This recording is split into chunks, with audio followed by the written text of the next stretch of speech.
What's going on, everyone? I am ND Sean 45, I'm Irish Benjamin 57. and together we make up the two Irish brothers. And Ben, this is another big week for the both of us here. Continue to make a little history time and time again. Not much, but some. But we are now officially live from 3 different destinations here on YouTube, Facebook, and Twitter. Exciting times, isn't it? Yes, it is. Who knows how many people will show up, but still, it's a lot of fun. Yep. So yeah, I think last week's show for us, doing it on Mother's Day and whatnot, I think it served as a good, I don't know, I guess a good experimental run for us since everybody was busy for Mother's Day and all that. But still, though, good opportunity to get back into it and see how the new features on StreamYard look, which I've been, as you know, I've been having a lot of fun with. Yeah. But the cool thing now is we can start making stingers. And before we get going with anything, something I wanted to show you, and I know I know you'll like this if I can find it here. So obviously everybody knows that I always love this. Here I am talking with more pineapples right off the bat. Right off the bat. They are quite tasty. Yes, they are.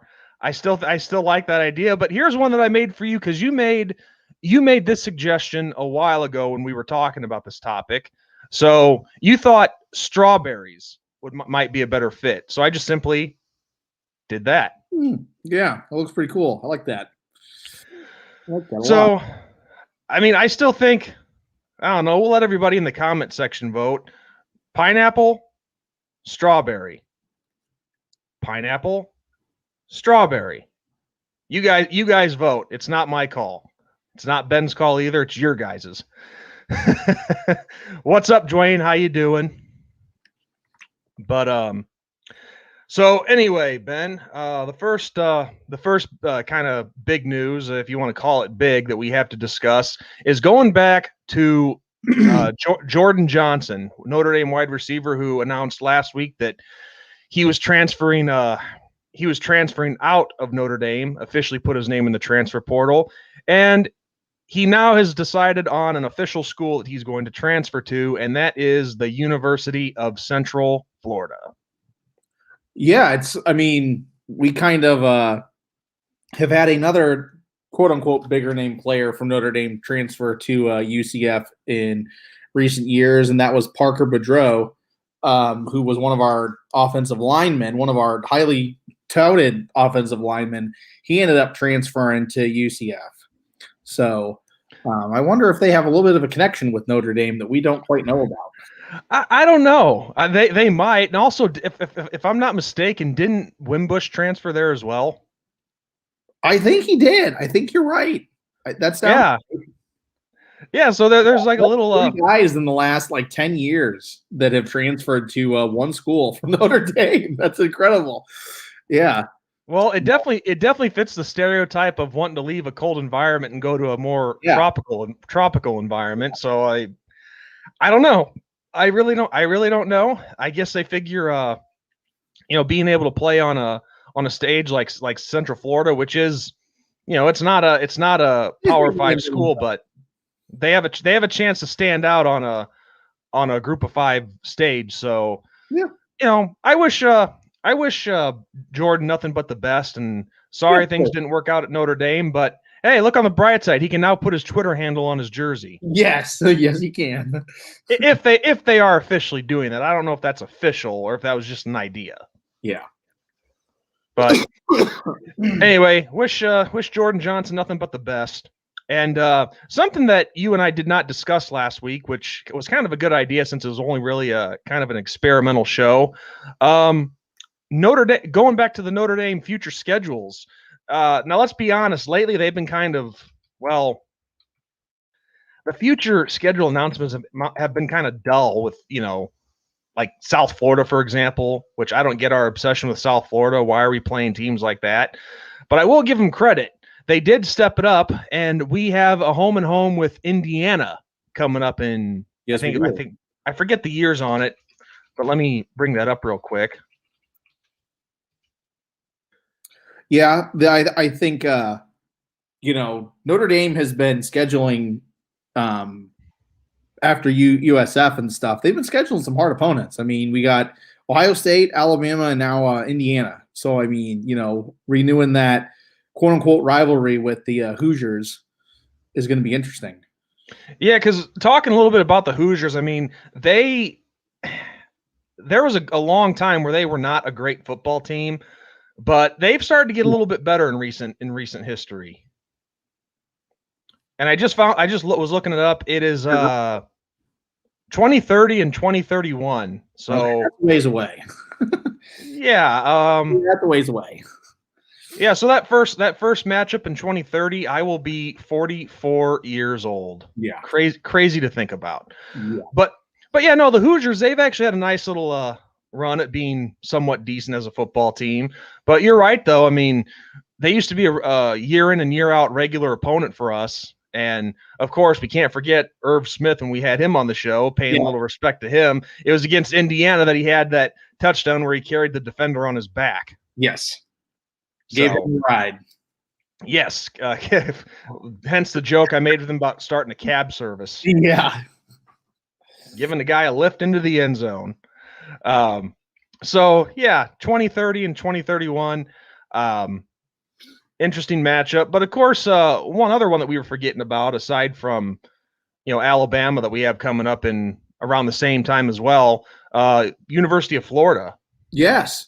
Yeah. We've really been scheduling kind of the bigger name SEC teams as of late. We played Georgia twice in a home and home, and then we did play Vanderbilt, and by chance we played LSU twice in bowl games. So yeah, we've been having kind of our little stint with the SEC. So that's kind of exciting. Yeah, it is exciting, and regardless of what people think of Notre Dame, I mean, this is you got to give the administration credit. They're trying to get some quality opponents on this schedule for the future. Matchups. And so nobody can't say that they're not trying. I mean, and it was obvious you could tell at certain times when they were just trying to find somebody to play just to get a filler team in there, which I hate saying that about other schools, but it's true, I mean, and that's, when you talk about Power 5 schools, I mean, in Notre Dame, I would say probably counts as a Power 5 school, saying how many Power 5 teams they play on their schedule every year. I mean, that happens. I mean, you look at Alabama and Oklahoma and Ohio State and Clemson, all the guys that are vying for the national championship year in and year out. I mean, they always have a couple guys on their schedule that are, decent programs, but not, I wouldn't even call them elite Power 5s, or not Power 5, elite group of 5. So, I mean, because UCF to me right now is an elite group of 5. They'll give you a run for your money, whoever they're playing. But these smaller teams, like Toledo that we got on our schedule this year, I don't think that they would give Notre Dame much of a run, But we have seen things in the past with Notre Dame in particular where teams like them do tend to give Notre Dame a little bit of trouble. So yeah, you gotta have the Bruce Lee approach on that one, because one of the biggest things that he always stressed was never underestimate your opponent. And hell, I've even said that myself when I was doing videos by myself. Don't underestimate your opponent, because as soon as you do that, that's when the trouble starts. Yep. But speaking of Alabama, I got to put this up. Dwayne Roll Tide Roll says, invite Alabama to the Pineapple Bowl. Yeah, sure. Absolutely. I think the Pineapple Bowl is more of teams backing up the pack and not at the front of the pack. So I don't think Alabama's going to be getting an invite anytime soon. Well, plus I want to shoot for something higher than that anyway. Right. But like I've said a million times, my thing with those posters and whatnot that I've made up, it's all about making the smaller bowl games a little more prideful for the teams that play in them. Yeah, for sure. That's what it's always been about. But you guys obviously know that I've talked lengths on end about that topic, and I don't think I really need to explain anything. But then Dwayne also says, I don't tweet on Twitter. That's cool, dude. That's fine. like I said, we only have it going on Facebook and on Twitter to get the people who aren't normally here. So yeah, if they're even available. Yeah. That's cool, Dwayne. I know you like the posters. I know a lot of people do. I just think I sometimes might annoy people by going on about it way too much. But I do take pride in those posters when I've made them, and they're actually a lot of fun to make. Because you get a chance to really use your imagination and let it run a little wild with your ideas. And some of them have turned out pretty good. But the only problem that I've had with them is when I use I don't know if you've had this problem, Ben, but actually, do you ever use what's it called? Microsoft Paint? I haven't used it in many a year. Okay. Well, the only problem with that program is when you do, how they have the rectangular and the formation cut? Yes. That's a problem that I've had with making some of those posters is when I go to take a certain part out of a certain poster to borrow a piece from it, to put my own together. Right. Sometimes they're kind of awkwardly shaped when I'm going to cut out the part that I'm going to use. So it doesn't always look as pretty as I'd like it to be. But gotcha. beggars can't be choosers, right? No. Yeah, exactly. So my goodness, this is definitely a time of the year where, depending on what you're into, it's getting kind of slow here. But Ben, I know you, and me too. But obviously, my team's not in it. But the NHL playoffs just got underway. Yes, they did. And I understand from what I saw, you guys are kind of off to a rough start. Your Penguins. Yeah, lost 3-2 in overtime. So. Or no, 4-3. Sorry, 4-3 in overtime. Yep. Historically, they don't do well against the Islanders in the playoffs, which made me nervous to begin with this matchup. So we will see what happens.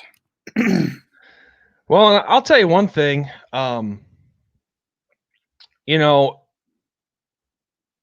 Maybe I'm just being biased here because it's my team, but you got to admit it's pretty strange not seeing the Blackhawks or the Red Wings in the playoffs. Yeah, it is pretty weird. But that just tends to happen when you're going through a rebuild. You lose some key guys, and it's weird when a franchise gets to that point after when the Blackhawks won 3 Stanley Cups in 6 or 7 years, whatever it was. We were pretty spoiled with that, us Blackhawk fans. Yeah. And it's probably pretty crazy that I'm wearing their gear right now, but I figured today, with the playoffs being underway and the fact that I got a great discount on this jersey when I was at Wrigley Field one time at the fan store, because I got this for like 60% off. Wow. Yeah, pretty good.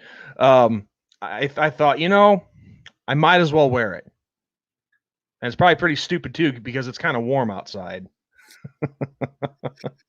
But seriously though, I know that you desperately want the Penguins to win it all, but in the end, who could you see making the Stanley Cup Finals and winning it all? Man, I don't know. I know it's not a fair question. I'm sorry, but I had to ask it. I would probably say Colorado's got all the tools to do it. So they just got to put it all together. And if they can, they could be a very, very big favorite of mine to win the whole thing. We will see. So, Toronto's got all the tools too. It could be a more northern matchup between Colorado and Toronto in the Stanley Cup final. Both of them have very, very good rosters. So now, correct me if I'm wrong, but that Austin Matthews, he plays for Toronto, for the Maple Leafs, doesn't he? Yes, he does. Because I remember, I think it was I remember one night I was driving a couple of years ago when he was making his debut, and they played the clips from that, and I think he scored 4 goals in his debut game. Yeah, something like that. He's a talented guy, and people forget that he's actually from Arizona. So it's pretty incredible indeed. So, but the reigning champion Lightning, they're getting healthy at the right time. They get their big 2 stars back in Stamkos and Nikita Kucherov. So I mean, if they can get it going, they could easily be a repeat champion. So it just all depends on how the cards fall. Well, and of course, obviously with this year or this season, you have things set up a lot differently with with the expanded playoffs and the COVID situation. But I gotta say, it was kind of interesting to see all the Canadian teams in one division. Yeah, that was kind of fun to watch when I was able to watch hockey, which really wasn't much this year. Yeah. Yeah, we get kind of spoiled again if you're a fan of Canadian teams, because the Maple Leafs play the Canadiens, and then the Jets play the Oilers. So it's going to be interesting battles in the first round for some Canadian teams. So, speaking of the Canadian teams, you know what franchise they need to bring back? And I'm not sure.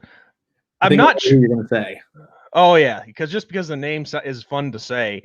I'm not sure what franchise they are now, because I know, I think the original Jets became the Thrashers.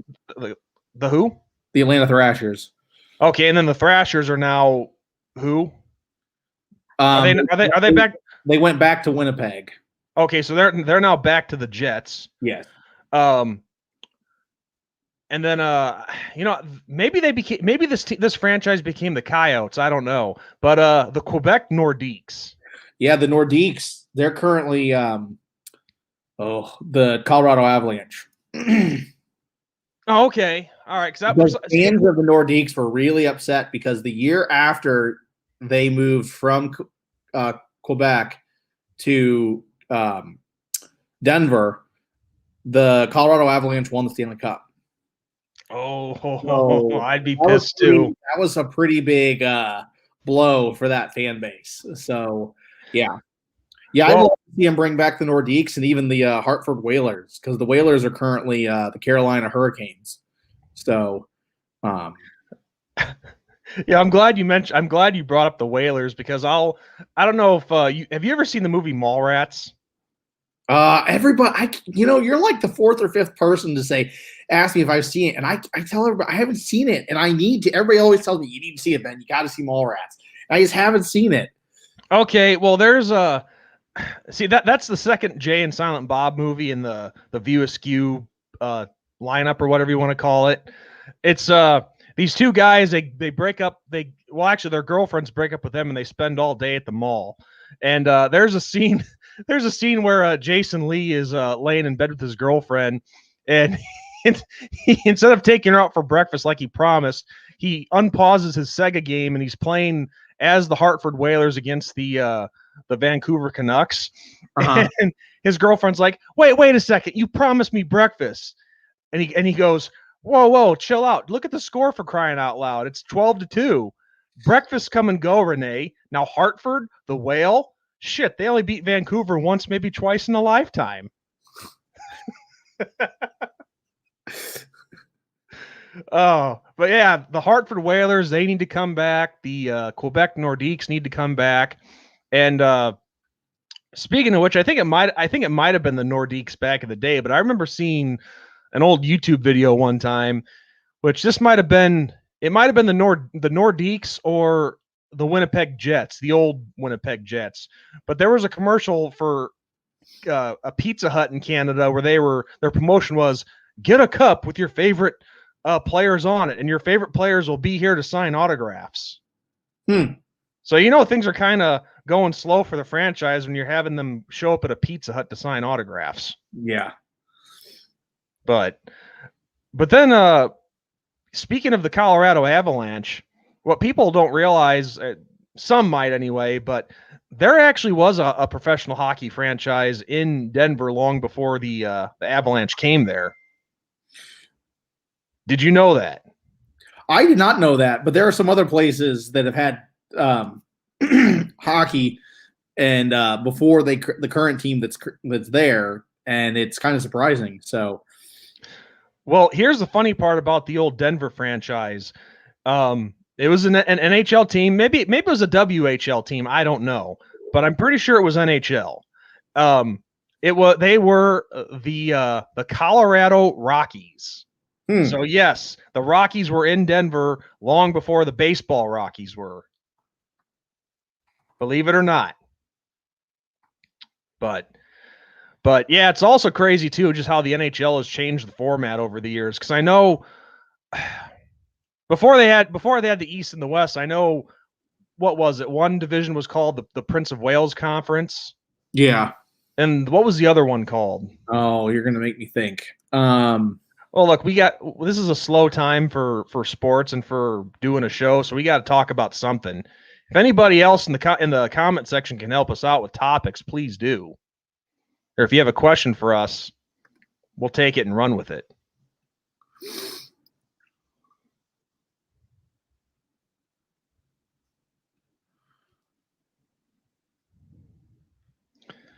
But in the meantime, here's more pineapples. Ah. Well, Jack Cohen brings up an interesting thing. He says a whole lot of disrespect for the Irish out there in preseason projections. And I mean, if we're being honest, is there ever not a time where people don't doubt the Clarence Campbell conference, Sean? Okay.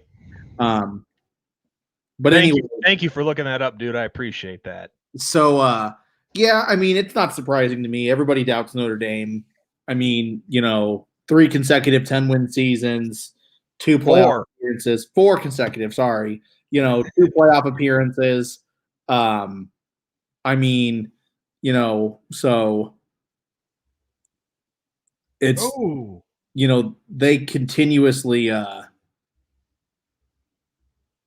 doubt the Irish. The only team really in the SEC that's given Notre Dame any kind of trouble whatsoever has been Alabama, which, I mean, who doesn't Alabama give trouble to, So, I mean, I try to not I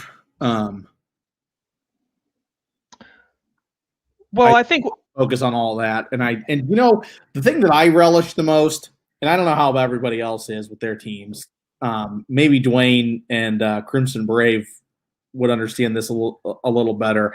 I like being the quote unquote bad guy. Like, everybody's always like, well, you're a Notre Dame fan, you root for Notre Dame. And it's like, yep, I sure do. Loud and proud, and I can only imagine that's probably how Alabama fans are perceived, because it's like, oh, you root for Alabama. They're so good. They beat So I relish it. I love it. I love when people are like, oh. Well, look at all the people who, when we previewed and recapped the Rose Bowl, look at how many people came after us. Right. A lot. Right. A lot. And they weren't all attacking us. I mean, obviously, Crimson, I think you were there. Dwayne, I know you were definitely there commenting.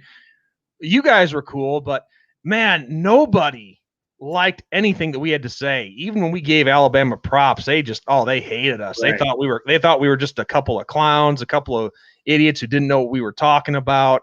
Yep. And then, of course, dealing with all the quote unquote realist ND fans on top of that. Yeah, I'm at a point too where I love being the bad guy. And if people are pissed at me or you for it, Ben, then so damn be it. Yeah. But I'm just tired of all the malarkey and the mouths of people who use their mouth on a keyboard, especially. So I'm gonna fight fire with fire.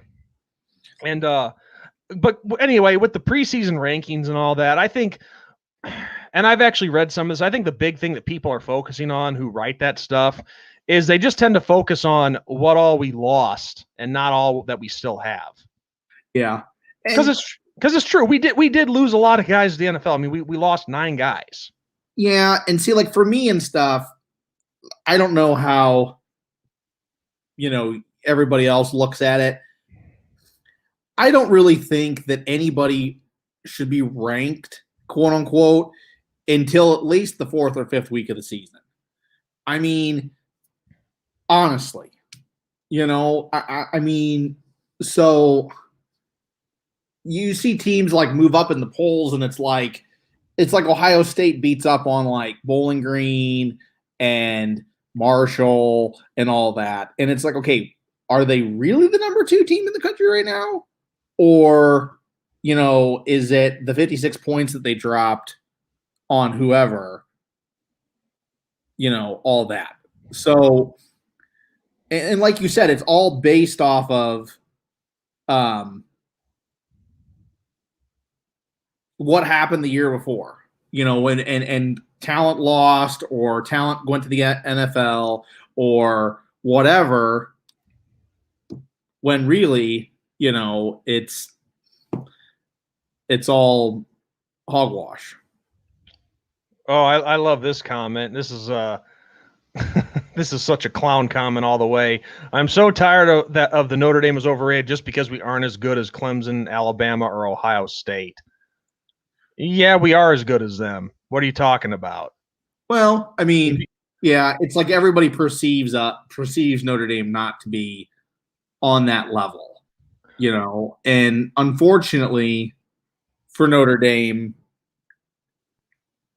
they haven't beaten one of those teams other than Clemson in a big name game in recent years. So the stigma sticks, unfortunately. Well, I get that. See, that stuff is on the field. That's black and white. What's seen. What I'm saying is, despite what happened, what happens on the field, we've done everything to deserve to be there, despite what people say. Right. But this guy's just a clown anyway. I told you he was a clown. So, but I'm not going to get into that. But anyway, going back to comment I saw of Dwayne's that he said earlier. Yeah, ND and Alabama opens with 2 Florida teams. That's right. We open with Florida State, and then Alabama opens with Florida State's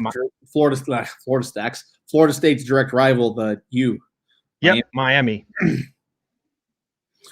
Yep. And Alabama's got 2 Florida teams in 3 weeks. If you go by their schedule, you got the U and then the Gators. So you get one little tune-up between with Mercer. So Alabama's playing a schedule, that's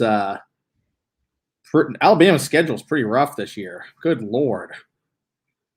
Miami, Florida, A&M, LSU, Auburn. I mean, Tennessee's up in the air. Ole Miss is always up in the air. You don't know what you're getting with them. Arkansas looks like they're on the up and up, but you don't know what you're getting out of them. So, yeah, Alabama's got a pretty rough, pretty hard schedule.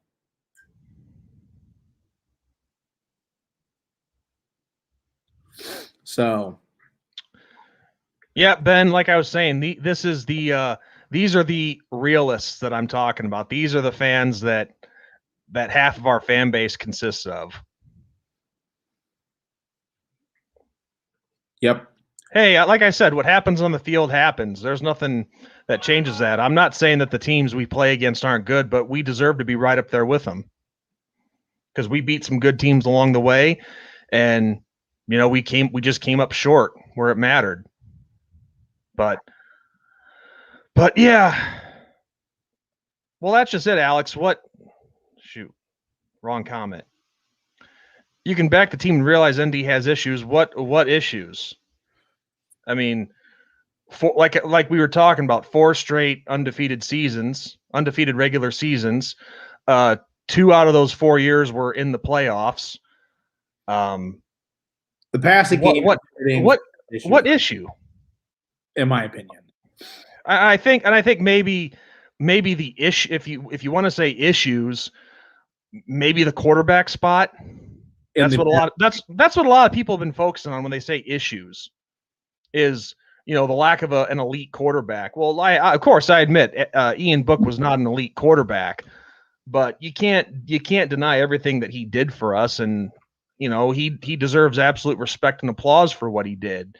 But I get it. I mean, I'd love to have, which we very well could have with Tyler Buchner. We'll just have to wait and see. But yes, I would love to get one of these elite quarterbacks, like one of the top 5 quarterbacks in the country on a regular basis. Have that quarterback that can take us over that next level. But you can't always get what you want. So you got to work with what you have sometimes. And yeah. Well, hell, I mean, the best example, and George brought this up a few times actually when he was on, Joe Montana. I mean, a lot of people don't realize when Joe Montana was at Notre Dame, he was the third string quarterback. Yep.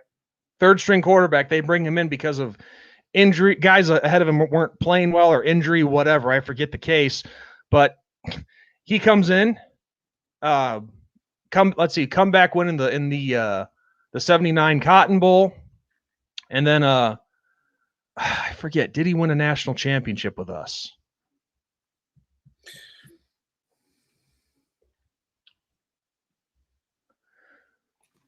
I think he might have won one. I'm not sure, but regardless, look what he goes on to become. One of the greatest quarterbacks of all time. Yep. So sometimes what you have is all that you need. So what I'm saying is it works both ways. Yeah, you can get lucky and recruit a top elite quarterback, or what you already have can surprise the shit out of you on any given year, any given season. Yeah.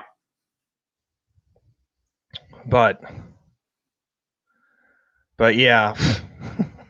Well, the thing is, Alex, no disrespect, Alex, but you're a fan of a team who is in a league of its own right now on a higher, different level. So it's easy for you to say that. And I wouldn't even go as far as say every single one of them have been absolute disasters. I mean, it took Georgia a last-second play both games that they played us to beat us.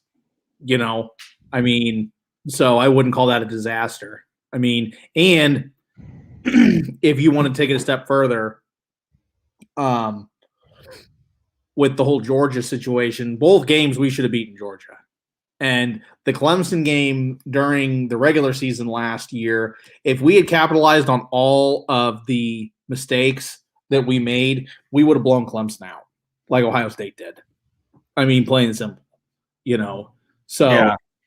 I mean, I wouldn't say all games are absolute disasters, but I will agree and say, yeah, you know, Notre Dame does have a history currently of not stepping up to the plate when it is the national stage. And I will give you. And the history doesn't lie. I mean, our last major bowl win was the 94 Cotton Bowl against Texas A&M. Right. I've said that many times. It's been way too long since we last won a national title or a major bowl game in general. Way too damn long. And we've had our chances in that time, but we slipped up. We blew it. And Crimson Brave hit the nail on the head with his comment. Yes.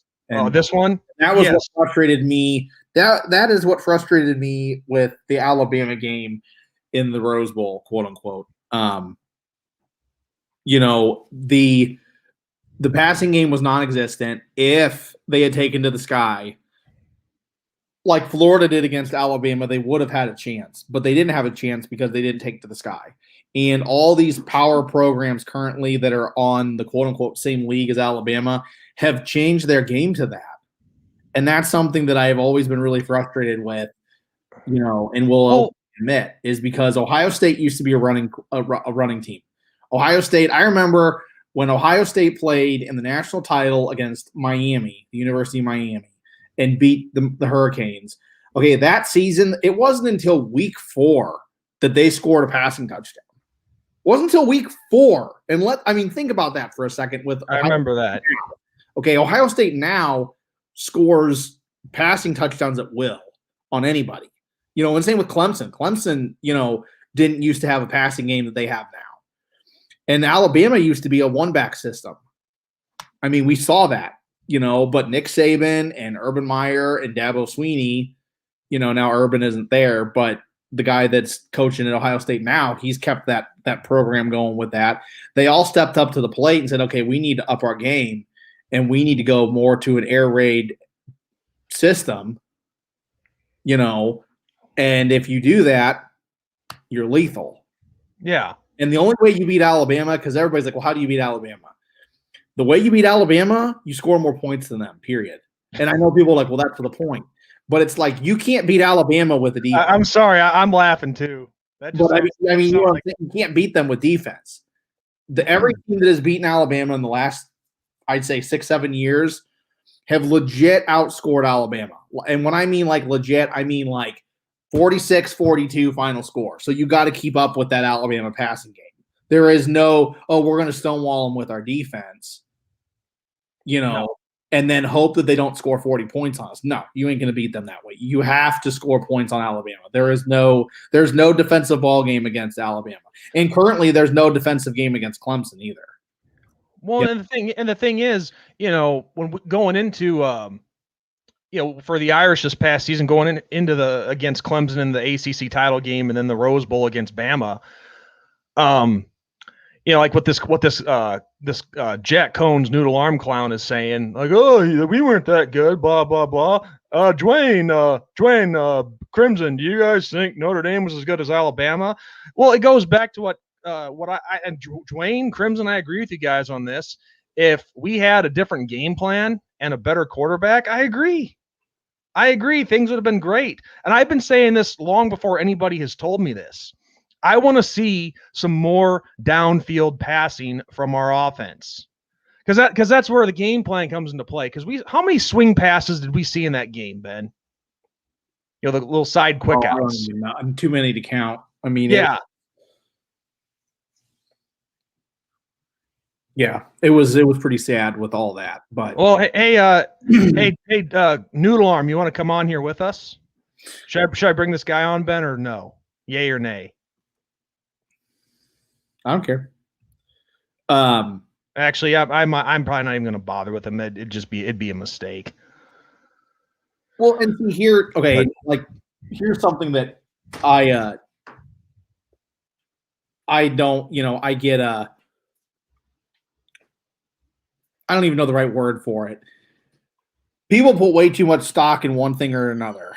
And I'm not saying that Notre Dame 2164 is, but if you're a fan, and Crimson Brave will understand this, I really hope Buckner is as good as we all hope. Yeah, I do too. And people are putting him on a pedestal right now, and it's like, okay, I haven't seen anything that says, okay, he is that guy, but I haven't seen anything that says he's not. And that's where I'm at with it. And that's my frustration currently with being a Dolphins fan, is everybody automatically is saying, oh, well, Tua isn't going to be that good. Or they're saying Tua is the next Montana, Brady, whatever. And that's what frustrates me, okay? I need an ample amount of time and a good sample size before I make my mind up. I'm not going to walk into a restaurant as a comparison and say, okay, their steak is going to suck. Until I have a legit try of it, I can't honestly say that this is this or that's that. And I feel like Irish fans currently are putting Buckner on this pedestal, and I fear with Buckner in particular, and same with how Jordan Johnson went, because we all put him there. We all saw this 5-star recruit, Jordan Johnson, come out of the Smet Jesuit in St. Louis, Missouri, and we saw him be supposedly going to be this amazing guy. And then when he leaves, we're all super bummed out. And it's okay, the guy never gave us that hope, though. He never really played. And it's the same with Buckner. I'm afraid that something's going to happen with Buckner, and then everybody's going to be see, we missed up on Buckner. It was a Djokovic situation. It's a Jordan Johnson situation. We let him walk. We did all this. And it's okay, but he never really gave us anything to go off of. I can cover both. I can cover both with Tua and Buckner. One, Tua has only played 1 year, 1 season in the NFL. You can't get on a guy's ass after playing 1 season, which honestly in his 1 season, I didn't even think he did that bad from what I saw. He was very handcuffed last year.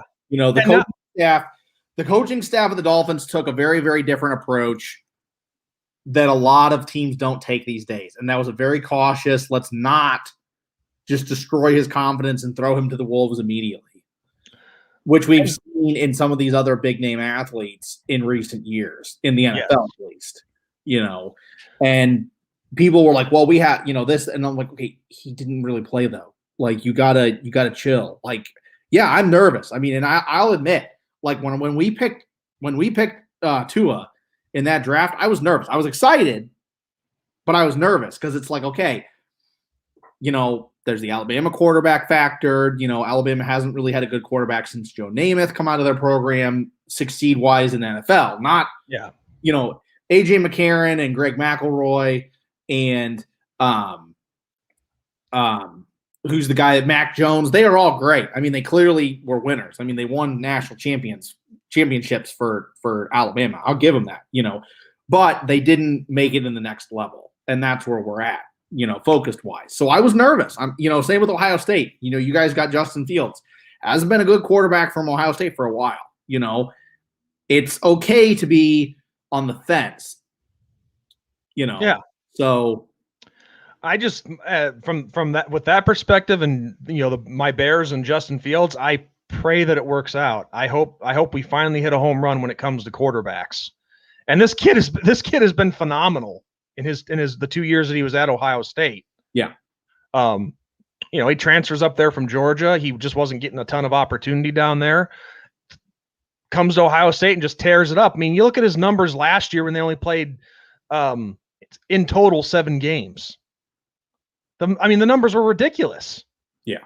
And I hope that transitions into the NFL. Yeah. So Matt Nagy and that coaching staff, please don't mess this one up. The kid has a upside, a great upside. And the other thing with the NFL is a little bit different than college. And the biggest difference is everybody that's in the NFL is supposed to be where they're at. I mean, you're not Alabama. If Alabama was in the NFL, Alabama would play an Alabama team every week. And that's how the NFL is. It is not Alabama versus Bowling Green, who they will just steamroll. It is Alabama versus Alabama, blow for blow. And I get there are bad teams in the NFL, but the fact when people start saying, oh, well, the Alabama Crimson Tide could beat the Detroit Lions or could beat when the Browns were like 0-16. No, there is no way Alabama would even be in the ballpark with them. And I get, they go, oh, well, look how many guys get drafted. Okay, yeah, look how many guys get drafted, but look how many guys don't make it. It's just a fact. It's not dog and apron. Trent Richardson was one of the best running backs in the NCAA. And what did he do? Reggie Bush was a Heisman winner. What did he do? I think the best example was a Heisman winner. What did he do? Eric Crouch was a Heisman winner. He didn't get past, I think I said this last week. Eric Crouch was a Heisman winner out of Nebraska. He didn't get past a preseason. Yeah. It's just a different level of play. And that's my thing. Yes. And regardless of. Go ahead.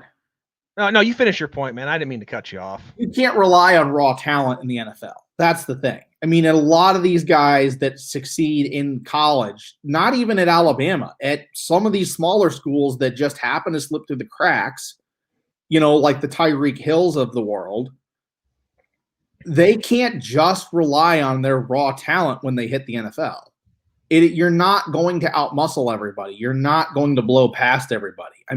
One of the fastest guys in NCAA football in Tavon Austin went to the Rams and he was average. He put up like 600 yards by himself against Oklahoma when he was at West Virginia. They just didn't have the speed to catch him, But then you go to the NFL where there's speed all over the place and they were able to catch him, And that's what irritates me with these NFL fans. It's like you see these guys that are phenomenal coming out of these schools. And yeah, they're phenomenal in college, I'll agree with you. Vince Young was an amazing college athlete. Tim Tebow was an amazing college athlete. A.J. McCarron was an amazing college athlete. But when you hit the NFL is different. And well, it's like athletes don't make it. And the other thing with the NFL is there's a lot of average college athletes that become superstars in the NFL because they know how to work on their craft. They know how to get better. And a lot of those guys are topped out. And I'm not saying the top guys aren't, but these guys who get picked in the later rounds and come from smaller schools, they're hungry to the next level. They have a chip on their shoulder. They have something to prove.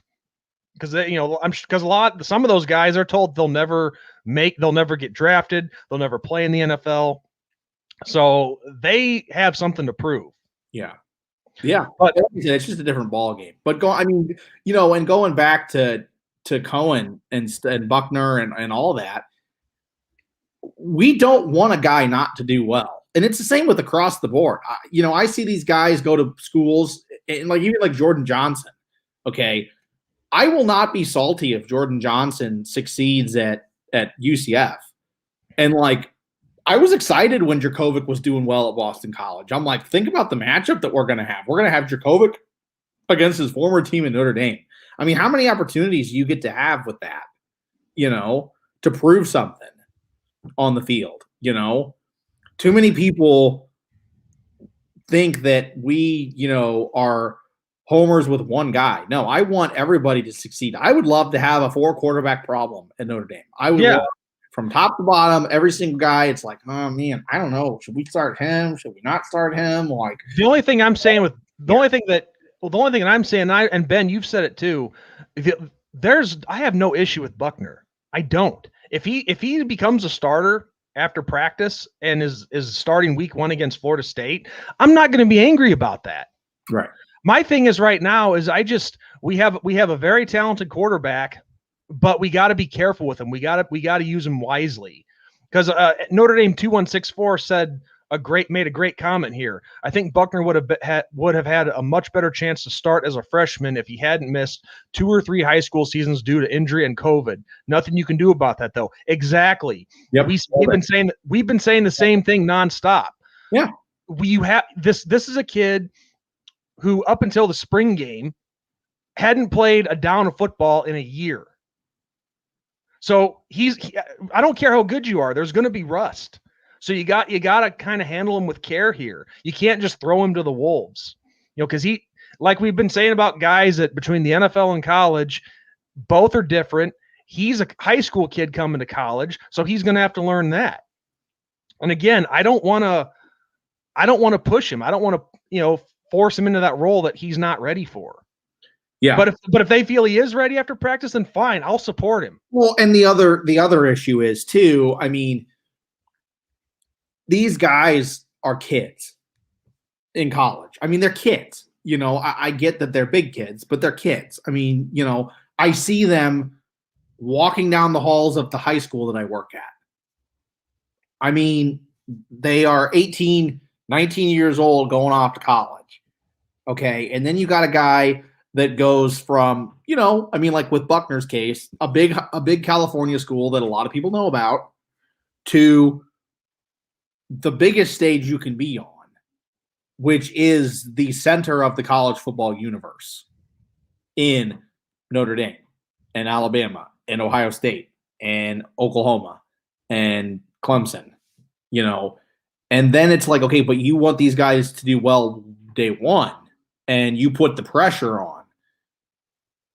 And if you throw them to the wolves, one of two things are going to happen. They're either going to succeed and be okay, or they're going to crash and burn. And the crash and burn situation's bad, because then that's how you get guys, A, transferring out of your program, and B, getting hurt.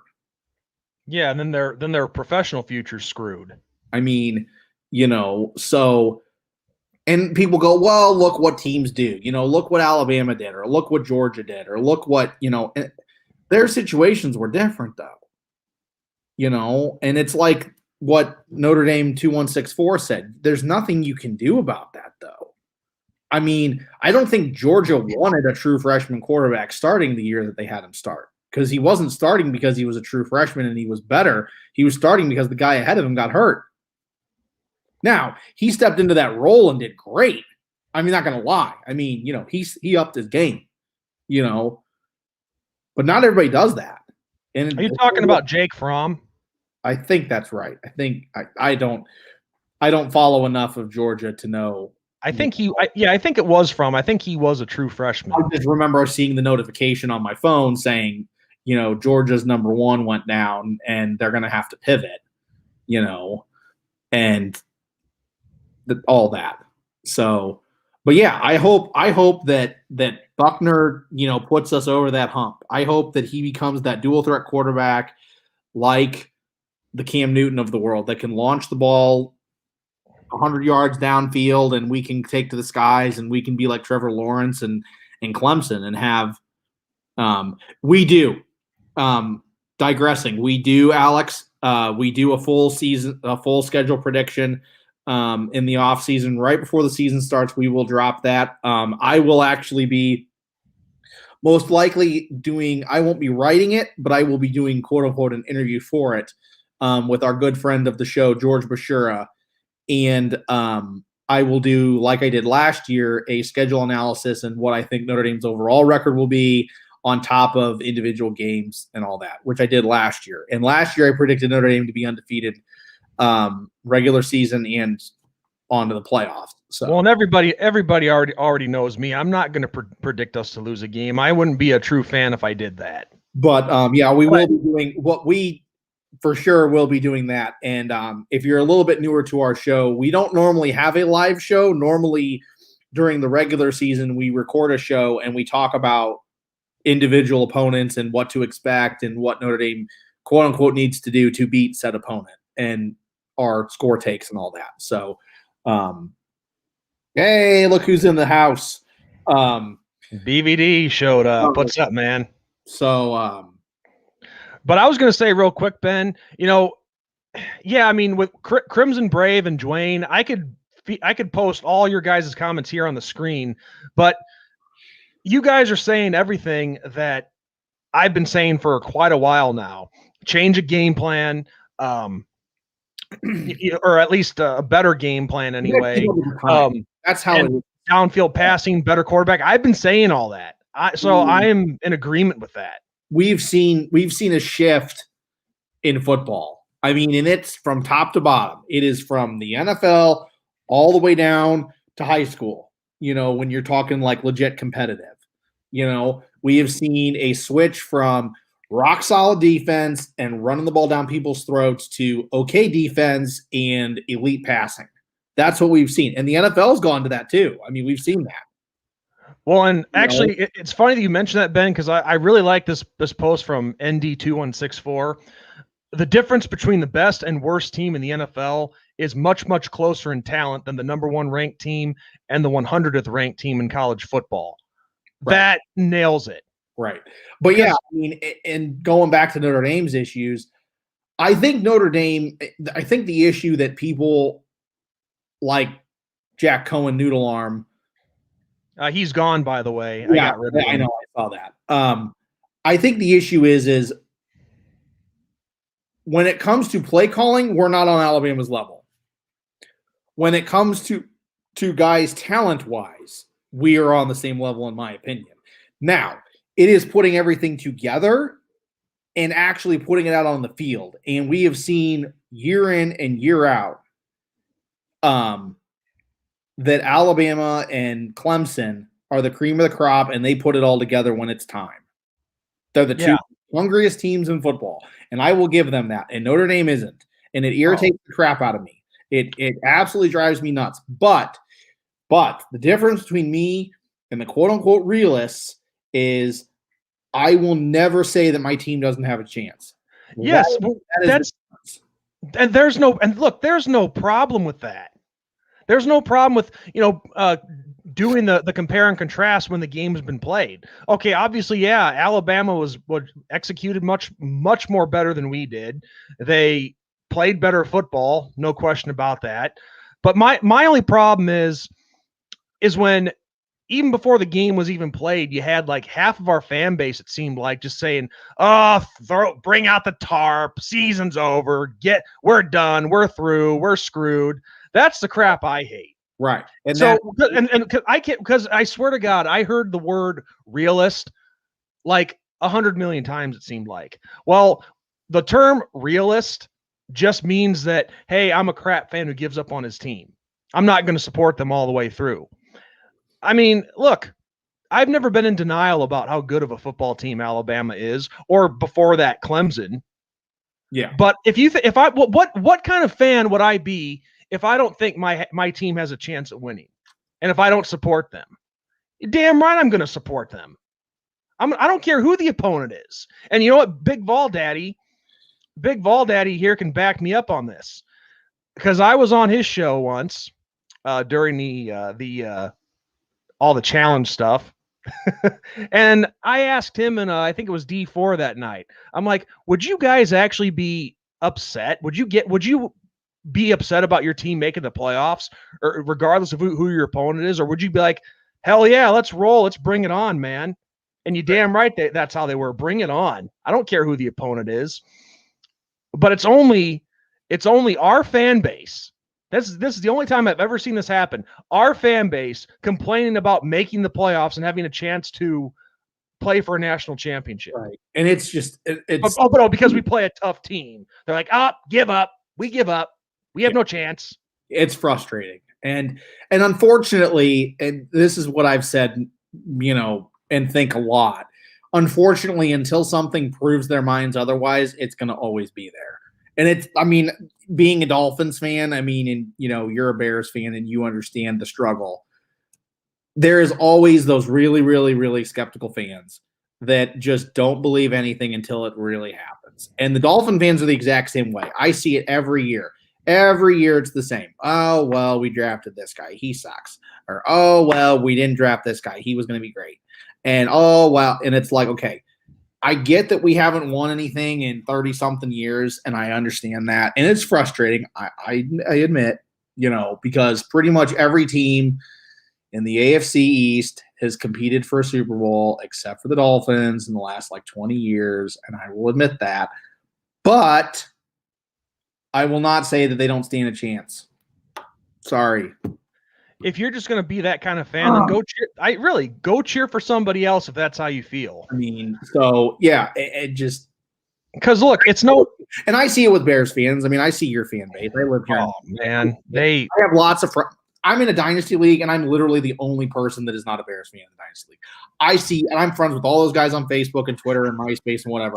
And I see the crap, not that they post, but the crap that comes through their posts with people saying, well, they ain't that good, and they're not going to do this, and I can't believe this. And it's like, oh my gosh, chill out for 2 seconds. Mike Biederman, welcome aboard, bud. Week 3, it is Browns versus Bears. Man, that's going to be a good one. Yeah. I'm looking forward to that one. Is that a home or an away game for the Bears? Let me look. Let's check. I got it up right now. It is at Cleveland. Oh, bummer. I was going to say the Bears could break out their orange jerseys and it could be a battle of the orange. Well, Browns are more brown, though. Since the Browns got orange helmets. Okay, orange helmets, yes. But a lot of orange on that field if you did that. That'd be great. That'd be hilarious. But what was I going to say? Yeah. 2164 brings up another point with Notre Dame talk. I was very ashamed of a chunk of our fan base that for some reason didn't even want us in the playoffs. What kind of fan does that? Thank you. That's what I'm saying. If I said this going into both the ACC championship against Clemson and Alabama. If we lose, okay, I'm not surprised. Those are really good teams we're playing against. But if I'm not going to give, if you think I'm not going to give my own team a chance to win, you're freaking crazy. And if I'm not a quote realist because of that, then screw the people who are realists. Like I said, if you're just going to be a realist and not support your team, then go cheer for somebody else. For real. And they would be the same way with that team unless that team was like Alabama. Yeah. But it's like what George said when he was on. All these people live vicariously, and it even goes for the guys in the NFL too. So many of these fans live vicariously through these guys, through the college players and the NFL players, and it's pathetic. Yeah, but it's like, yep, nailed it. Anytime you have two teams line up, they both have a chance. Yeah. Yeah, I did see that before. I just forgot to feature. Well, and Alex posted it again. But yeah, you do. It's football, But yeah, it's frustrating, and there are loyal people everywhere, and I think deep down, a lot of the quote unquote realists is that they do believe that their team has a chance, but they won't admit it. and they go with the quote unquote crowd that is continuously, we don't have a chance, woe is us, all that. Jack Cohn's noodle arm is back under a different account. Sean can't handle when someone disagrees with him. Typical Republican. What does Republican have to do with sports here? Yeah. But what I will say is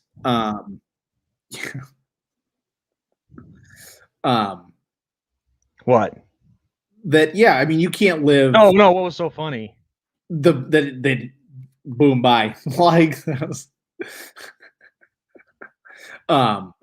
yeah, you can't live vicariously through any of these guys. I mean, too many people. I get it. I'm competitive. I'm as competitive as they come. You can ask my wife, all that. But at the end of the day, I don't have any stake in that claim, man. Like, I didn't put a helmet on. I didn't put a jersey on. I didn't go out on that field. I wasn't coaching. Like, it is what it is at the end of the day. Yeah. I'll back my team and I'll trash talk. And when it comes to homerism and all that, if you don't understand how this rolls, the biggest information I will give you is go look up the TTC when it comes to NFL and even college. Okay. That is how a fan is. Okay. Doesn't matter who you're playing. Doesn't matter what the record is. Doesn't matter what's going on, who's injured, who ain't injured, who was arrested, all that. It is, I back my team 110%. I say they're going to win week in, week out. That's how the TTC is. Yeah, and whatever happens on the field happens, and we accept it. And then when it comes time for, either the victory lap or the crow, I'll eat crow all day when it comes to, okay, yep, we lost that game. Here's what happened. Here's what should have happened, all that. But until that final score is completed and ending in games, I'm saying we have a chance. And if you don't like that, then I'm not your cup of tea, and that's okay because I'm not everybody's cup of tea. Yeah. I understand. I just still think it's crazy, though, that, when you have fans that actually get upset about making the postseason and the playoffs, it's just that's the point where it's gotten to a whole different level of sad. Yeah. All because you're playing a tough team that's quote unquote. Yeah, that's on the. I've said this many times. The Crimson Tide, they're on a different level right now. But are they beatable? Yes, they are. And I'm going to give my team a chance to win. That's all there is to it. And whatever happens, happens. Yep. So, with that said, Ben, we got a little special segment that I guess we could end the show on.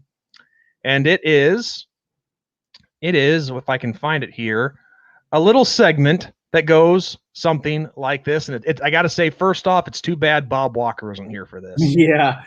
Here we go.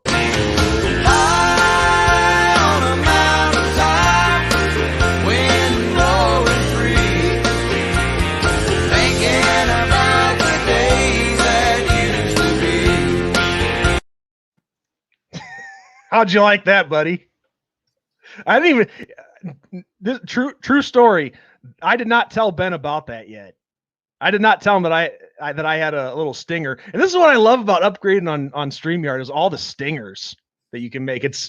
I'm really letting my imagination run wild now. Oh, we're all in trouble now. There's not going to be any nudity or anything like that. Whoa. But yes, let's break down this poster for a second. I thought this was pretty good. So obviously you got me smiling, you with a little concerned look on your face, and then of course this is what I was talking about with Microsoft Paint kind of being a problem. I couldn't get the casket directly on the sled, but then I just figured, you had the Grim Reaper in there because, well, casket is associated with death. Then you got the Bumble from the Rudolph series and the Grinch. So I thought it was great. The casket flooding. So, all right, Ben. So here's the thing. We've been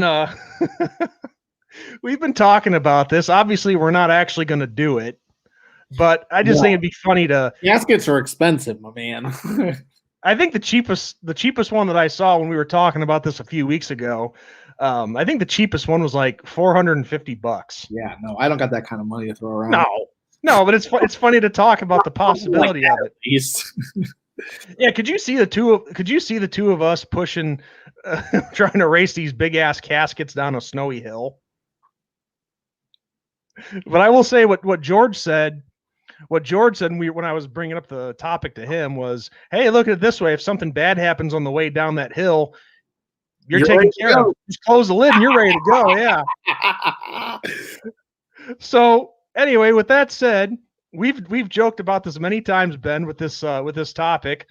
So I had some earlier in the week. I had some questions. I had some questions about this stuff. So I actually went a step further and called an actual funeral home. So let's play the clip of what I was told. Astrodol. Yeah, hi, how are you doing this afternoon? I'm doing well. How can I help you? Yes, the reason I'm calling, and this might sound a little bizarre, but I just had a couple of questions about something. Okay. The first question I have is, how much does the average casket weigh? The weight of it? Yes. I'm not for sure. I can find out for you. What's the other question? Well, the other question is, and this is where the bizarre part comes in, but to explain it real quick, have you ever seen the show Jackass? Yes. Okay, a friend of mine we're planning a skit possibly to do this.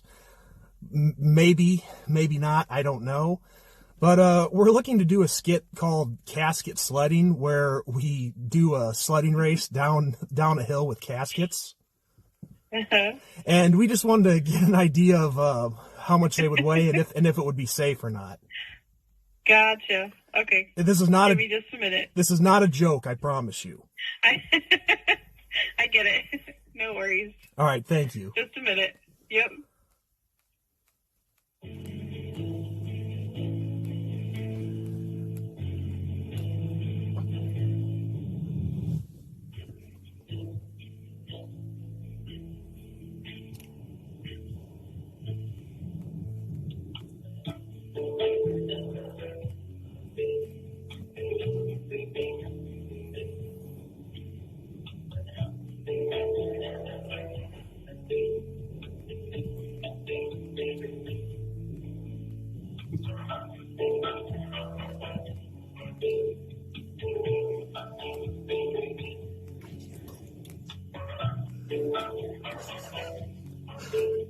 You gotta be shitting me.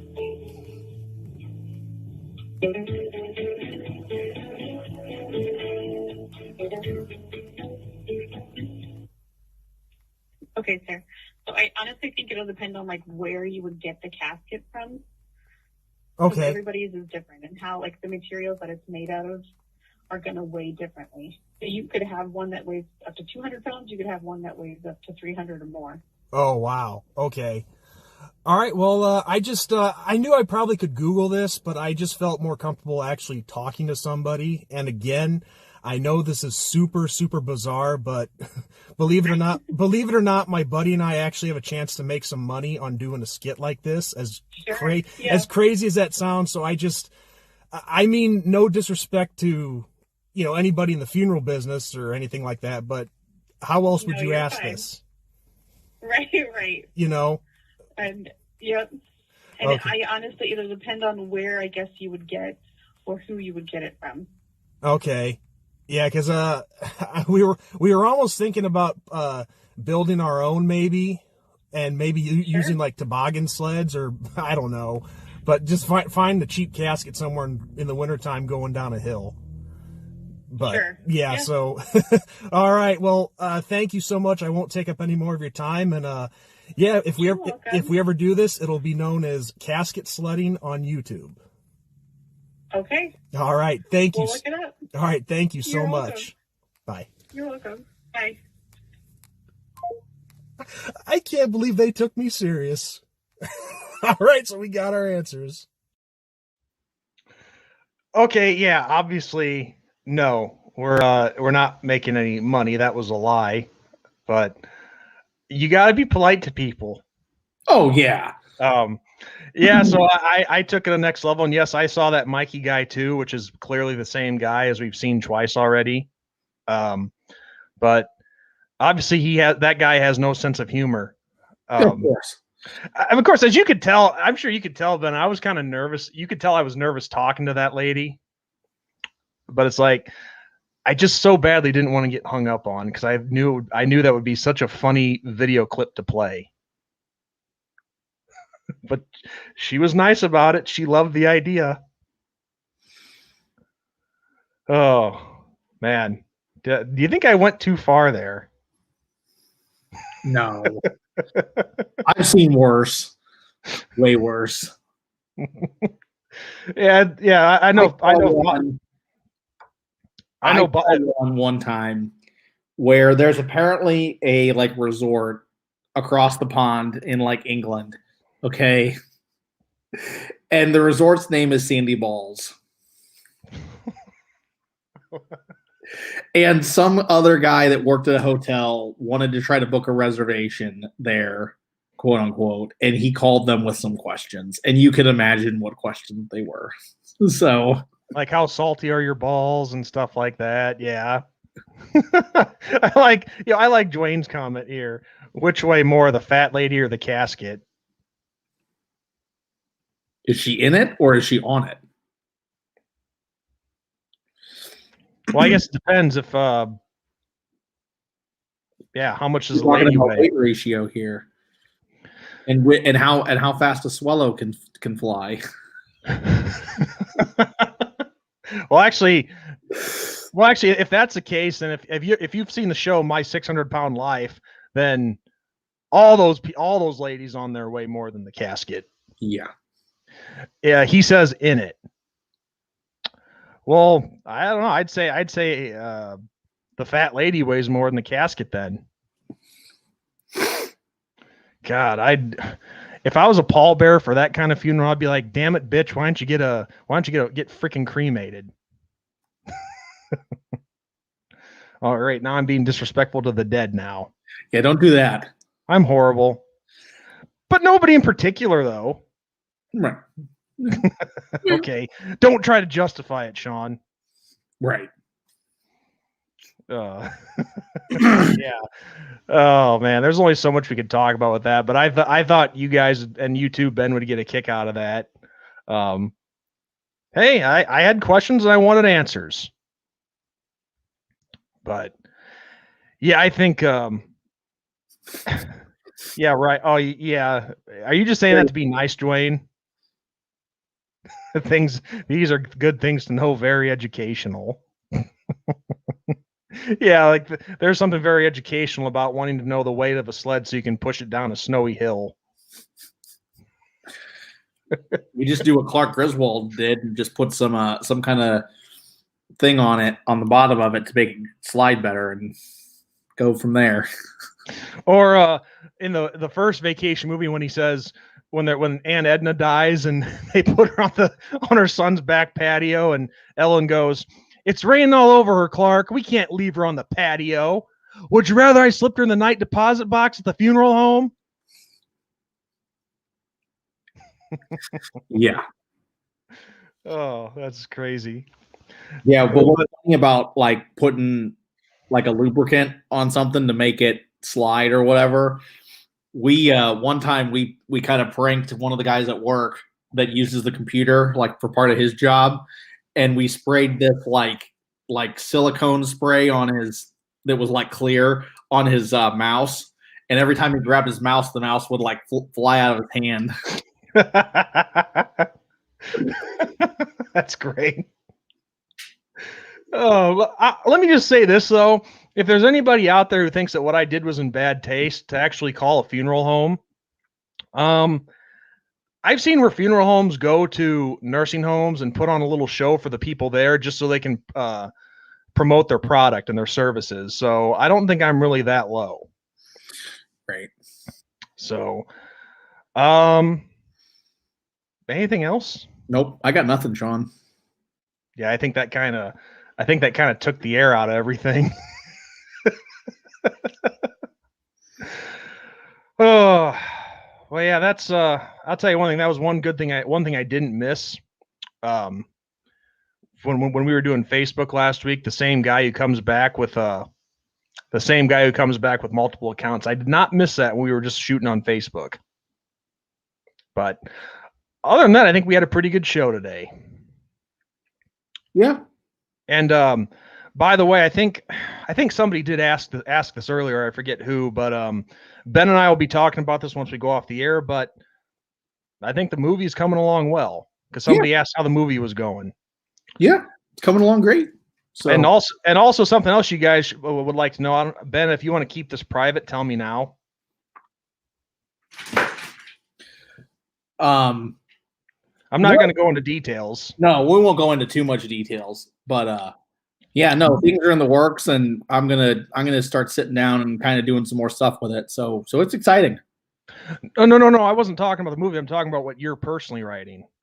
Oh, I'm working on a novel. Yeah. Yeah. No, I mean, it's a crime thriller kind of thing. So yeah, no, I'm working on that, and I'm chugging along at that. So. Yeah, Ben is writing a really awesome novel. He sent me the first few chapters. I read it, and I'm not saying this because I'm your friend, Ben.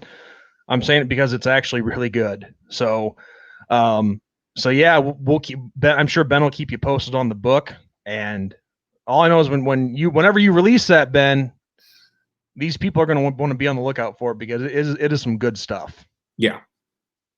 So. Yep. Yeah, I have a Twitter page and everything where I talk books, not like total books, but yeah. So, can't wait for that. So just got to keep chugging along and working on stuff. So yeah, exciting times, and we're another week closer to not only the college football season but the NFL season. So I'm excited. Yeah, and that's the only thing that sucks about this time of year. I think, Dwayne, I think you said it earlier, is this is the time of year where it's kind of getting. I guess it depends what all you really follow, but it's getting kind of hard to talk about stuff. Yeah, there's not a whole lot going on. I mean, yeah, they did just release the schedule. But, all that's really going on is rookie mini camp right now in the NFL. College football is kind of at a break. I don't really watch the NBA. I can't really talk much NHL because my boys are out of it. So, yeah, kind of going slow. But like you were saying, having a couple of writing projects, helps it pass. Yeah. You write in your novel and us going together on this movie. And I'll tell you one thing, Ben. I got started obviously with the outline, but being a writer is not easy. I can tell you that much. No. And you are a writer. You have studied it, so you at least know what you're doing. So I give you all the credit in the world. Ooh. Okay, you know better what you're doing than I do. Is that better? Well, not like that. I saw a comment pop up, Sean. What? Thoughts on a Dolphins draft? But yeah, no, it takes practice, and it takes I mean there's methods to the madness and all that. So yeah, no, and I hit my walls. I mean, I have times where I'm like, okay, where am I going? What am I doing? How is this going to happen? So no, I get it. Yeah, we'll bring up the. Is this a Crimson's comment here you were talking about? Like, ooh. Overall, good.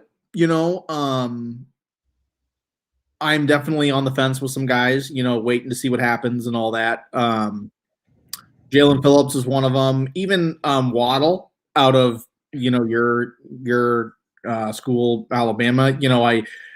The hype is there. People are super excited and ready and on all that. And I'm excited. Don't get me wrong. I'm very excited, but I want to see what happens. So yeah, no, I'm hoping that everything will pan out. Tua's got the Dolphins in a good place, and he has the tools around him. So now he's got to take that next step. So we'll see. I'm excited though. Craig has a comment. He wants to know if the movie will take place from the Pineapple Bowl. Maybe not. Actually, Craig, no, it won't. But I guess if we run into some problems with bowl game names that we can use, we could always use these fictitious ones. Yeah. But I don't want to give anything away about the movie yet. But all I know is Ben and I have a good plot in mind, and I've got started with the outline and some of the characters, and I'm at a point now where I need Ben's help because I'm at one of those roadblocks that he was talking about, or where to go on with the next step in the plot. Yeah. Yep. So yeah, I got nothing else. Sean, you got anything? Crimson Brave had a comment here in addition to the draft.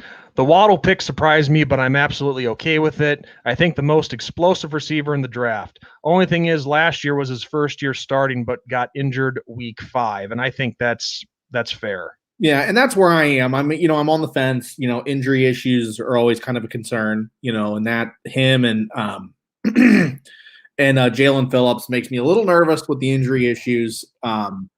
But guys can turn it around. I mean, Drew Brees had a nasty injury and he became a Hall of Famer after it. So, you never know. But like I said, my concern is definitely injuries. And the Dolphins wide receiving core is the most fragile in the NFL, in my opinion. I did also see this comments of Crimson's earlier when he posted it, but I didn't have time to address it because we got into the discussion about other things. But he says, Sean, is the Pineapple himself and the Dolphins allowed to come to the Pineapple Bowl? Oh, come on, man. Isn't that a little racist to call Tua that? I mean, come on, couldn't that be a racist term there, calling a Samoan pineapple? I'm just gonna wait for a response.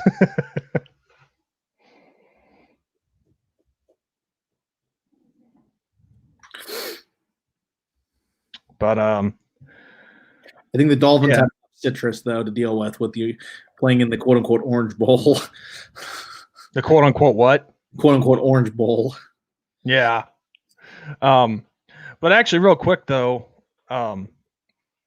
the Pineapple Bowl I just ripped off from the TV show Coach, because that was a fictional bowl game in that show. Crimson says not really. Yeah, I agree. I don't know. I mean, you gotta be careful though, because I mean, when you're calling a guy from Hawaii pineapple and Samoan is its own race, you got to be careful with that. I'm just saying. But I'm not. It's not like I'm going woke here. You know that. But I'm just saying, be careful. That's all. So on that note, yeah, I think this is a good place to wrap it up. And yeah, so on that note, everyone, I am ND Sean 45. I'm Irish Benjamin 57. And Ben, don't leave the broadcast yet after we go off, because I wanted to talk to you. So on that note, everyone, good night, God bless, and go Irish. Go. Finish. Sorry. Say that's your cue. That's your cue. On that note, good night, God bless, go Irish. Go Irish.